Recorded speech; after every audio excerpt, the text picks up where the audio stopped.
un truc là, bouge pas. Regarde. Regarde. Une autre Ford Puma. T'as vu? Là. On va faire un petit tour, on va voir.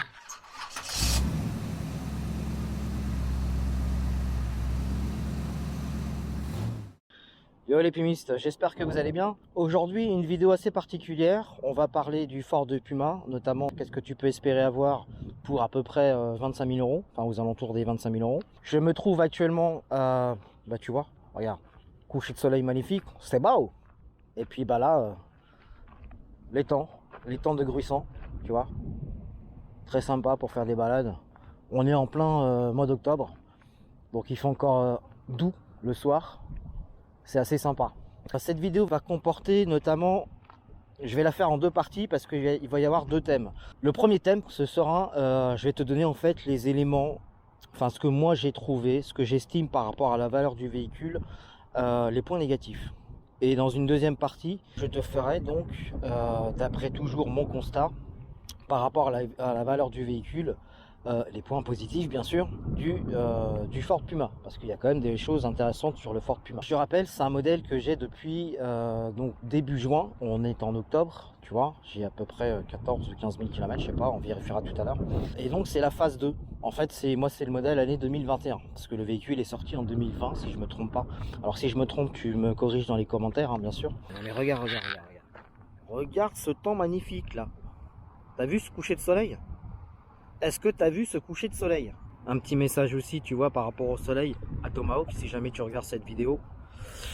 Et ben voilà, tu vois que ici aussi, il y a quand même des beaux couchers de soleil. Alors, on reprend. Take two, comme on dit. Alors, moi, ce que je trouve, si tu veux, un peu regrettable pour un véhicule de cette valeur, sachant que moi donc je suis de l'ancienne génération, hein, c'est-à-dire que j'ai toujours eu des véhicules avec très peu de technologie embarquée, etc. Tu vois, par rapport à ce qu'on connaît aujourd'hui avec tous les systèmes d'aide à la conduite, etc. C'est pas trop mon truc ça, l'aide à la conduite. Qu'est-ce qui se passe là? Il y a une tâche ou quoi? T'as pris un pet? Non. C'est quoi? Non, c'est là, c'est du cacadois. Alors premier point, ce que je trouve dommage, et ben tu vois, c'est ça. Quoique l'esthétique de la jante, encore ça passe, mais j'aurais préféré, tu vois, des jantes à bâton et peut-être un petit peu plus grand, parce que là on est en 17 pouces. Je trouve que par rapport à la taille du véhicule, du 18 ou du 19, ça aurait été plus approprié, mais après c'est une histoire aussi de consommation. Non, ce que je trouve dommage en fait, c'est ça. Ça, tu vois, c'est des freins tambour. Et ça, par rapport à l'ancienne version, donc là c'est pareil, tu me corriges si je dis des bêtises, à la version donc 2020, sur la ST-Line, c'était des freins à disque. Donc déjà esthétiquement c'est plus joli. Après pour une question de freinage aussi, c'est un petit peu plus mieux comme on dit, hein. Mais les freins à tambour, tu vois, moi je suis pas, c'est pas trop mon truc quoi. J'accroche pas trop. Après sur le plan esthétique, tu vois, c'est pas joli.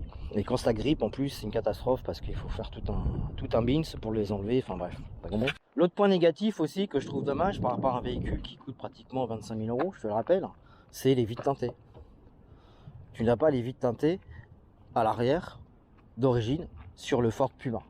Alors que moi je vois le véhicule de ma femme, enfin l'ex-véhicule de ma femme qu'elle avait, un Ford putain je vais pas y arriver, un Ford EcoSport ST-Line, voilà, les vitres à l'arrière étaient teintées. Et je trouve ça déjà plus esthétique, surtout ici. Ici quand tu... Ouh là là là là, mais regarde-moi ce coucher de soleil, c'est un truc de fou. Attends, faut que je fasse le shot. Il faut que je fasse le shot parce que là ça mérite une photo là. Regarde. Bing. Alors, ouais, ce que je disais, c'est les vitres teintées à l'arrière, je trouve ça dommage. Surtout que ici, tu vois, moi j'habite dans le sud de la France, le sud-est, donc quand il fait chaud, il fait chaud. Pour protéger l'intérieur du véhicule, ça aurait été quand même plus judicieux d'avoir les vitres teintées. Putain, on a des gens qui vont me casser les... Bon, je reprends Tech Tree parce qu'on a été emmerdé par les touristes. Alors, il y a une chose aussi que je voulais te montrer, qui n'est pas sur le véhicule, et je trouve ça dommage. Et ben c'est que là, tu vois, ici, et ben t'as pas les baguettes, tu sais, de finition ST-Line. D'après ce que j'ai compris, ça coûte 50 € en concession, et en plus elles sont même pas posées. C'est dommage, parce que ça fait vraiment le côté, tu vois, c'est ce qui démarque entre la version titanium et la version ST-Line. Mais bon, Là, c'est pas le cas. Tu m'excuseras, j'ai pas eu le temps de laver la bagnole, hein, j'ai pas le temps. Autre point aussi que je trouve dommage, c'est que au niveau du coffre, tu vois, bon, l'ouverture elle est classique, basique, y a pas de souci, ça s'ouvre bien, ça se ferme bien. Mais bon, on aurait aimé quand même avoir un petit bouton fermeture, ouverture, fermeture et ouverture automatique, sans pour autant avoir ici, tu sais, l'option du pied. Là, on s'en fout de ça. Mais ça aurait été bien d'avoir le truc. Il y a une chose aussi que je trouve regrettable. Et bon, là, je le compare toujours au Ford Escort. Pas au Ford Escort, excuse-moi. Au Ford EcoSport qu'avait ma femme. C'est que t'as pas l'intérieur cuir. Et ça, je trouve ça dommage. À plus de 25 000 euros, ne pas avoir un véhicule où tu as au moins l'intérieur cuir ou semi-cuir. Tu vois? C'est un peu dommage. Alors, tu me diras, oui, il faut mettre les options, machin. Putain, on a encore des touristes de... Tu me diras, oui, c'est encore les options qu'il faut rajouter, machin. Mais quand tu fais le calcul à la finale, quand tu rajoutes toutes les options, tu es quasiment au prix d'une ST Line X, quoi. Tu vois ce que je veux dire? Alors, on va passer maintenant à l'intérieur côté poste de conduite. Hop là. Alors, ce que je trouve dommage, c'est au niveau, si tu veux, des commandes que tu as sur le volant, donc à gauche et à droite, ici, tu vois, par rapport à leur utilisation au quotidien et à leur emplacement sur une question logique. Mais encore une fois, c'est par rapport à... c'est mon avis personnel, d'accord? C'est pas une généralité, il faut pas focaliser dessus. C'est mon avis personnel dans le sens où je trouve qu'à l'usage au quotidien, c'est un peu bizarre, hein, comme on dit. En gros, pour faire simple, alors, je reprends. Tech2. Donc Ford est connu pour sa réputation au niveau de la fiabilité des moteurs et pas forcément, tu vois, au niveau des finitions intérieures. Hein. Si tu veux quelque chose de beaucoup plus propre, plus abouti, comme par exemple ici, le côté mousse plus prononcé, tu as ça chez les marques allemandes. Audi, BM, Mercedes, etc. Chez Peugeot aussi, tu en trouves quelques-unes, mais bon, bref. Donc, je vais te montrer un exemple. Regarde, tout bête. Je vais te montrer 2-3 points qui m'emmerdent un peu. Je mets en route, ok. Donc, déjà là, ça, systématique. Ça se met en place tout le temps, ceinture ou pas. C'est fatigant. Attends, je te fais le point parce que tu l'as peut-être pas là. Voilà. Donc déjà, ça, tu vois, quand tu as mis en route, c'est fatigant parce qu'il se met toujours. Il se met toujours, il faut que tu appuies sur OK, là, ici. Tu vois, il faut que tu appuies sur OK, là. Tac. Pour que tu l'enlèves. Donc quand tu mets ta ceinture, c'est pareil. Ça, c'est une chose. Ensuite, si tu veux, là, la répartition des boutons, ici, sur le volant, je trouve qu'ils sont un peu inversés ou mal, comment dire, mal réfléchis peut-être, tu vois. C'est-à-dire que ici, tu vois, tu as ton écran multimédia qui pilote la radio, ton machin, ce que tu veux, etc., etc. Bref, ici, en fait, ce qui se passe...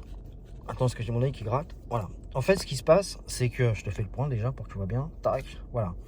C'est que le volume, enfin les boutons du volume bas-haut sont à gauche du volant. Alors que, idéalement, ça aurait été mieux de les avoir à droite. Dans le sens du... Tu vois? Dans le sens de... Enfin, t'as compris, quoi. Voilà. Donc ça, déjà, c'est... Je trouve ça un peu bizarre. Je trouve ça un peu bête, mais bon, c'est pas grave. Ensuite... une chose aussi, c'est que je trouve qu'il y a un bouton qui n'a pas vraiment l'intérêt d'être ici et qui aurait dû être remplacé par une autre fonction. Je m'explique. Des fois, ça m'arrive, tu vois, quand je conduis, d'avoir ma main ici et dans les virages, des fois, j'ai mon pouce qui déborde un peu. Surtout quand je prends des ronds-points. Et sans faire exprès, des fois, j'appuie dessus. Ce qui fait que lui, il se met en route là. Attends, je te fais le point. Tac, tu vois, le menu général, il se met en route. C'est fatigant. Donc, ça aurait été plus judicieux d'avoir ce bouton ici. Attends, là, tu vois, à la place de la commande changement de mode. Pourquoi? Parce que c'est plus simple d'avoir ici ton changement de mode quand tu conduis que d'aller chercher là. Donc, soit ça t'oblige à regarder où tu mets ton doigt pour appuyer, soit si par force d'habitude, bah, quand tu conduis, tu as l'habitude d'appuyer sur ce bouton-là. Enfin, bref, tu m'as compris. Donc ça, je trouve ça un peu, tu vois, ça aurait été plus simple de l'avoir ici, là. Attends, tac, je te fais le point. Ici, tu vois. Comme ça, tu peux piloter tes différents modes. Ok. Et puis ce bouton, bah pareil, ça aurait été mieux de l'avoir ici, là. Attends, mais fais le point, bordel de merde. Voilà. Pas évident de filmer avec ce téléphone. Hein. Alors, autre chose aussi que je trouve un petit peu pas logique. Et ça, je le compare par rapport à d'autres véhicules, mais de d'autres marques, hein, pour pas les citer. Tu vois, par exemple, quand tu fais ici, ça c'est ce qui te permet en fait, donc, je vais dans le menu, tu vois, c'est ce qui te permet de sélectionner. Attends, mais fais le point, bordel de merde. Voilà. C'est ce qui te permet de sélectionner les différents modes, tu vois. Voilà. Donc je trouve que le bouton il est un peu gros. Ça aurait été plus simple en fait de comment dire, ça aurait été plus simple de supprimer ce bouton, de le faire beaucoup plus plat et que tu l'aies vraiment, bah, si tu veux, comment dire, plus facile au niveau du toucher du doigt, tu vois, que d'avoir un truc là en relief qui est un peu casse-bonbon. La même chose ici, tu me diras. Bah oui, parce que ici, quand tu es en mode je mets comment t'appelles ça, le régulateur de vitesse, voilà. Bah, quand tu mets le régulateur de vitesse, tu vois, ça aurait été plus simple d'avoir, bah, comme là c'est indiqué, mais t'enlèves ce bouton là, quelque chose de plus un petit peu plus facile au niveau du doigt, parce que là c'est en relief. D'autant plus que quand tu sélectionnes ta vitesse, alors ça aussi je l'ai remarqué, et que certains véhicules ne font pas, c'est que par exemple, je te dis une connerie, hein, t'es calé à attends, je vais couper le moteur déjà. T'es calé à tiens regarde, ça aussi c'est casse-bonbon ça, tu vois, parce que ça j'ai ouvert la porte derrière tout à l'heure, il est tout le temps en train de sonner et j'arrive pas à enlever dans le paramètre le truc, parce qu'à chaque fois bon bref. Donc ce que je veux dire c'est que ce bouton là en fait de la commande régulateur de vitesse, etc., ou limitateur de vitesse, ou ce que tu veux, bref, ce que j'ai remarqué en fait, c'est quand par exemple tu as calé ta vitesse, je te dis un truc à 80 km/h, admettons, voilà, et que tu veux augmenter ta vitesse pour doubler un véhicule, en fait tu es obligé de donner des à-coups comme ça, d'accord. Tu peux pas laisser ton doigt comme ça en permanence, comment dire, pour augmenter ta vitesse, parce que je trouve que l'augmentation de vitesse justement, bah, elle est faible, elle n'est pas progressive, tu vois. C'est comment t'expliquer, je trouve que c'est pas assez réactif, voilà, c'est ça le mot que je cherchais, c'est pas assez réactif. Moi j'ai eu l'occasion de le tester sur un autre véhicule, une autre marque, je veux dire, dès que tu fais ça, tu vois, ça passe par tranche de 5 km/h, là tu doubles quoi. Là, il faut toujours aller chercher le truc. Pareil, quand tu veux ralentir, tu vois, il faut... Donc, je trouve ce bouton un peu bidon, quoi. Mais bon, bref. Ça, c'est une chose. Autre chose, bah, les touches du téléphone, là, tu vois, pour moi, c'est un peu embrouillant. Parce que ici, tu as la commande de Siri, c'était branché avec l'Apple Car, ici. L'Apple Car, pardon, ici. Ou alors, quand tu es comme ici, tu vois, je fais tac, il va me parler, là. Ouais, tu vois. Bon, moi j'ai mis en anglais, hein. Je t'ai expliqué pourquoi, parce que moi le français ça me gonfle. Donc voilà. Et ben. Please try again. Ouais, c'est bon, try again, j'ai rien à dire. Ok.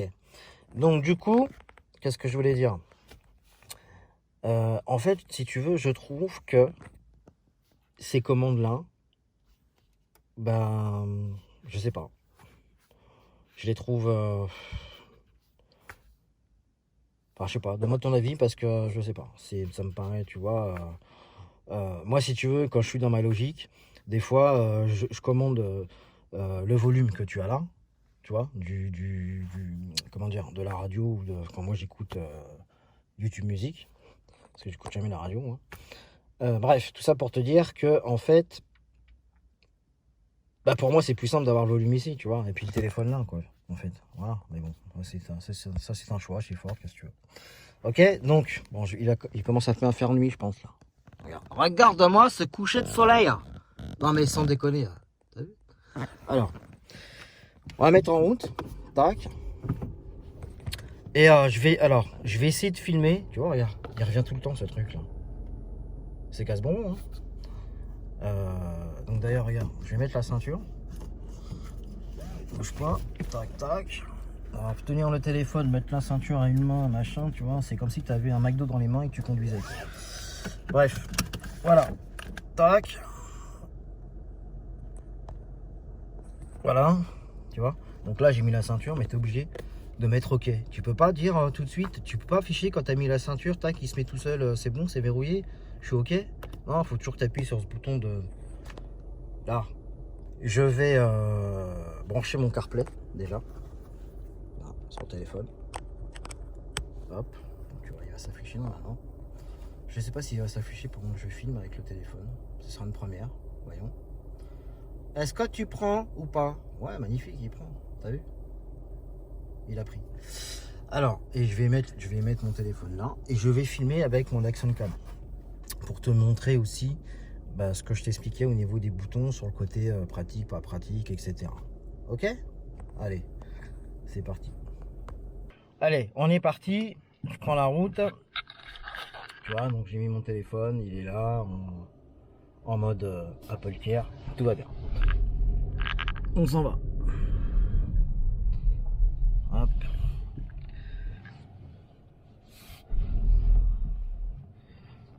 Voilà, tac, tac. Tac, tac.